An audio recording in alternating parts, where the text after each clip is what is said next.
this new Inflation Reduction Act. Joe Manchin, to me, West Virginia Senator Joe Manchin, his career's over. I think he ended his political career by supporting this bill. Spending $740 billion, 9.1% inflation, a recession, I believe, is currently underway if you look at GDP being down each of the last 2 quarters. And even all of the economists out there who usually bend over backward to try to defend whatever ridiculous decisions Joe Biden's Democratic Party wants to make, even if you are in that camp, all of these economists are saying this is going to increase inflation. How could it not when the government is suddenly coming out and spending nearly $800 billion more dollars? Tax increases for a lot of small businesses and 87,000 IRS agents. 87,000 IRS agents. Now, I want to put into context what 87,000 IRS agents look like. That's basically as many members of, now with the doubling, basically, of the IRS. We now have basically as many IRS agents as we do Marines. And that new situation here is this is going to make the IRS larger than the Pentagon, the State Department, the FBI, and the Border Patrol all combined. Pentagon, State Department, FBI, and Border Patrol. That's what Ted Cruz said. That is what 87,000 more IRS IRS agents are going to do. That's a football stadium. That's like Jordan-Hare Stadium, if you're an Auburn fan, suddenly full of all of these IRS agents. And what's also important to note is a lot of people are like, well, they're going to go after billionaires and they're going to go after millionaires and people like you, Clay, who are rich. And I'm sure I'm going to get audited quite a bit in the years ahead. But really, most of the people who are going to be getting audited are not going to be making that much money. And Republicans actually said, hey, we want to limit audits to people making, so we're not going to have way more audits. If you make $400,000 or more, you can be audited by these 87,000 agents. But if you make $400,000 or less, which is a lot of people out there, in fact, the vast majority, you shouldn't be getting audited because you're not actually making that much money. And Democrats refused to vote for that. So Democrats now are going to lead. And look, the process itself is the punishment. Because when you are audited, and let's say you make $100,000 a year, let's say you paid $18,000 in tax, and they come back to you and they say, actually, you owed $3,000 more, and you are in violation of your federal tax return. Most people making $100,000 a year can't afford accountants. They can't high-level accountants to respond to a audit like this. They can't afford tax attorneys. And so what you're basically getting is extorted by these IRS agents. And everybody out there is like, well, if you pay your fair share of taxes, you should... hold on a minute. People don't understand how the tax code works. The tax code is more art than it is science.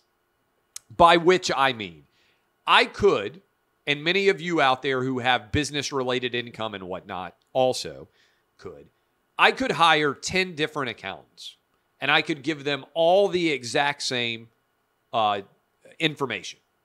And I could say, tell me what I owe, and I bet you all 10 of them would come up with a different number.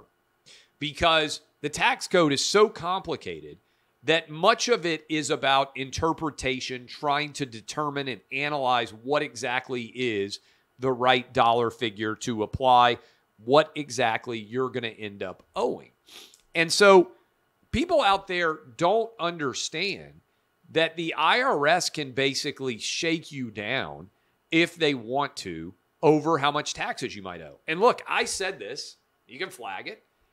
When I took over, along with Buck Sexton, the new Rush Limbaugh television show, radio show, when we started over a year ago, one of the first things I heard from somebody really high up was expect to get audited every single year now for the rest of your life because the IRS is intensely political.